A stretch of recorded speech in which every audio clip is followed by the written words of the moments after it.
sini saya akan menjelaskan tentang makna dan hakikat demokrasi. Secara etimologis, demokrasi terdiri dari dua kata yang berasal dari bahasa Yunani, yaitu demos yang berarti rakyat atau penduduk suatu tempat, dan kratos yang berarti kekuasaan atau kedaulatan. Jadi, secara bahasa, demos kratos adalah keadaan negara di mana dalam sistem pemerintahannya, kedaulatan ada di tangan rakyat. Kekuasaan tertinggi berada dalam keputusan bersama rakyat, rakyat yang berkuasa, pemerintahan rakyat, dan kekuasaan oleh rakyat. Sementara itu, pengertian demokrasi secara istilah sebagaimana dikemukakan para ahli sebagai berikut.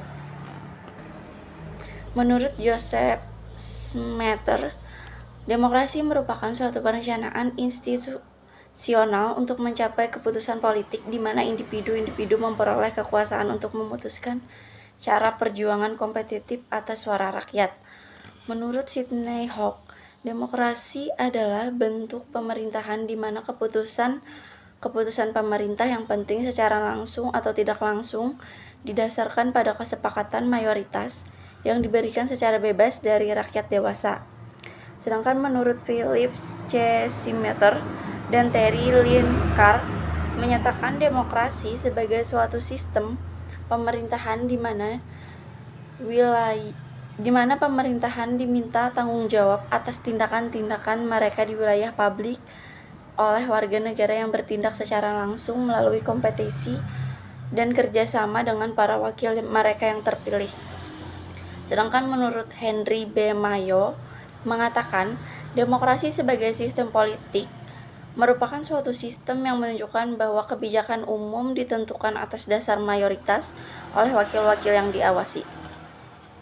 Di dalam kenyataannya, demokrasi dalam arti sistem pemerintahan yang baru ini mempunyai arti yang luas sebagai berikut. Yang pertama, awalnya demokrasi berarti politik yang mencakup pengertian tentang pengakuan hak-hak asasi manusia, seperti hak kemerdekaan pers, hak berpendapat, hak berkumpul atau berorganisasi, serta hak untuk memilih dan dipilih untuk badan-badan perwakilan. Yang kedua, kemudian digunakan istilah demokrasi dalam arti luas selain meliputi sistem politik juga mencakup sistem ekonomi dan sistem sosial. Apa itu demokrasi sebagai pandangan hidup?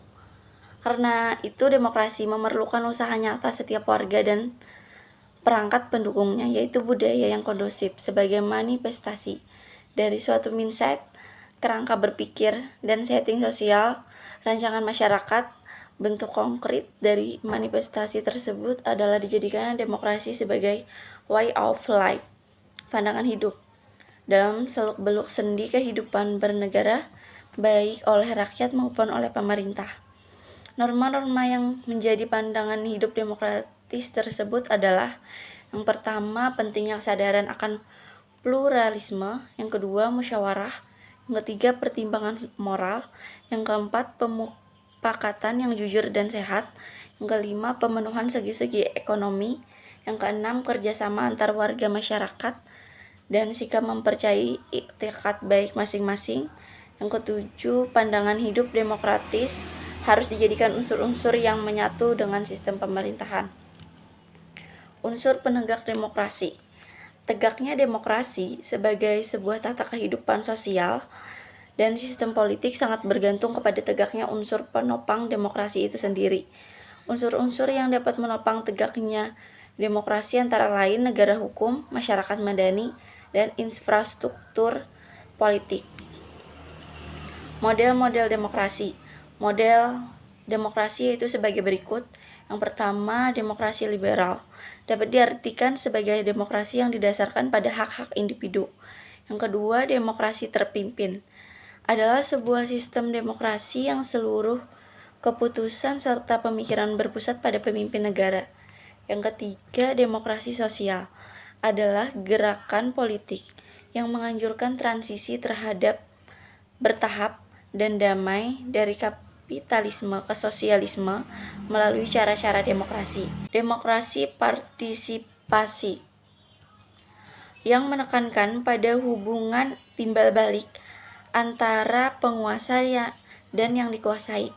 demokrasi konstitusional yang menekankan proteksi khusus bagi kelompok-kelompok budaya, yang menekankan kerjasama yang erat antara masyarakat utama. Dilihat dari segi pelaksanaannya, demokrasi dibagi menjadi dua, yaitu demokrasi langsung.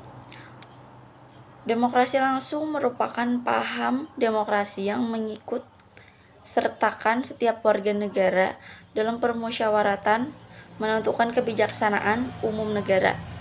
Yang kedua, demokrasi tidak langsung adalah sistem demokrasi yang dilaksanakan melalui sistem perwakilan.